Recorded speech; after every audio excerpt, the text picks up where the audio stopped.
Hi guys, I'm Ray. This is a video response to Expert Village's videos published on Mali Uromastyx. I'd like to clarify, this is not a video meant to be mean, insightful, harmful, or damaging. What this is meant to be is a video with proper information. Expert Village's videos do not have the right information on Mali Uromastyx. Not talking about her other videos, which may be perfectly correct. We are referring to the ones with Mali Uromastyx in them. First thing off the bat is, let's introduce our subject. Her name is Pinecone. She is a 5.5-year-old Mali Uromastyx, most likely a female. She has been living in this cage for the better part of 5.5 years. Okay?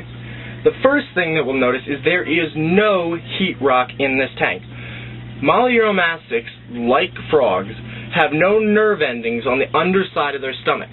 Therefore, they cannot be exposed to heat rocks because the heat rock will heat up and cauterize, burn, and fry their innards without them even knowing it. Okay?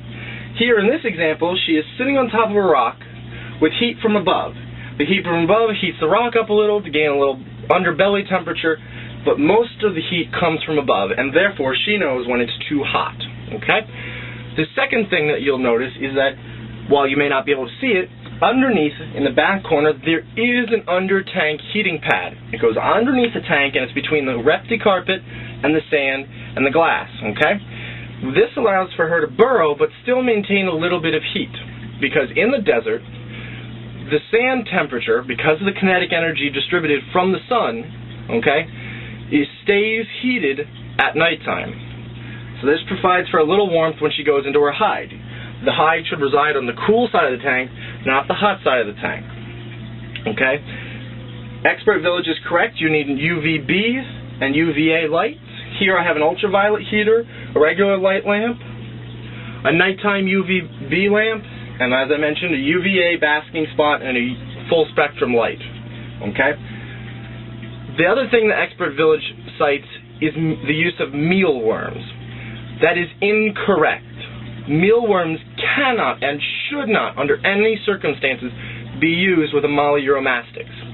And the reason is this. Mali Uromastyx and many other Uromastyx cannot digest that kind of protein concentration, and this can lead to kidney failure. Because of this, mealworms, any other insects, should not be fed to Mali Uromastyx. The other thing that Expert Village cites is that you should give them an 8 to 12 week breeding cycle. And in that 8 to 12 week breeding cycle, you should not feed them, and you should lower the temperature to 60 degrees. That is incorrect.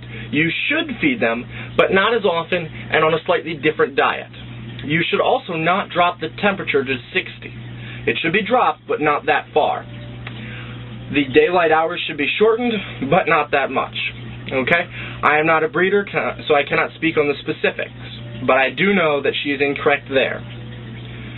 The last thing is reptiles go through a period called brumation, very different from hibernation. Hibernation is a period in which the animal goes to sleep 20 out of 24 hours of the day. Brumation is a period of reduced activity, or a lighter workload, if you will.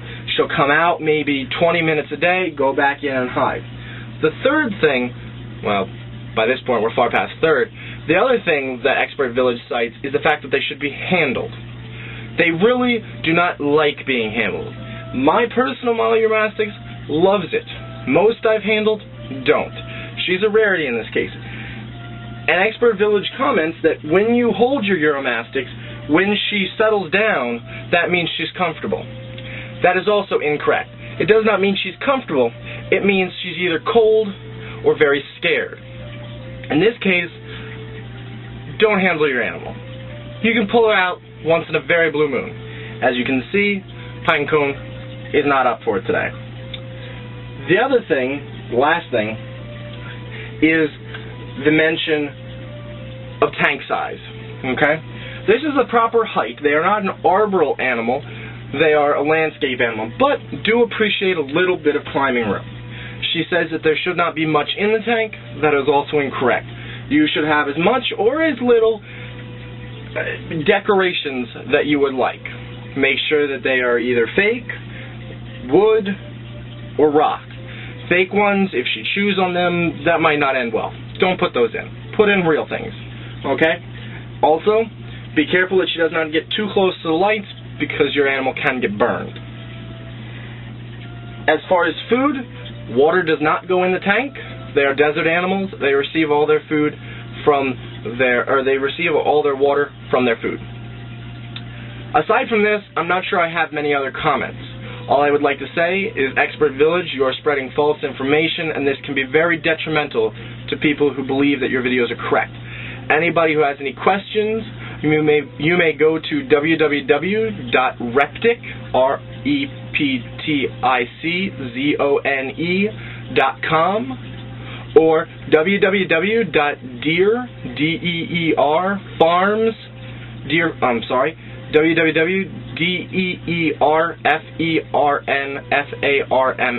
that's deerfernfarms.com, neither of which am I affiliated with, just mentioning those as two good sources. Thank you, and have a good day.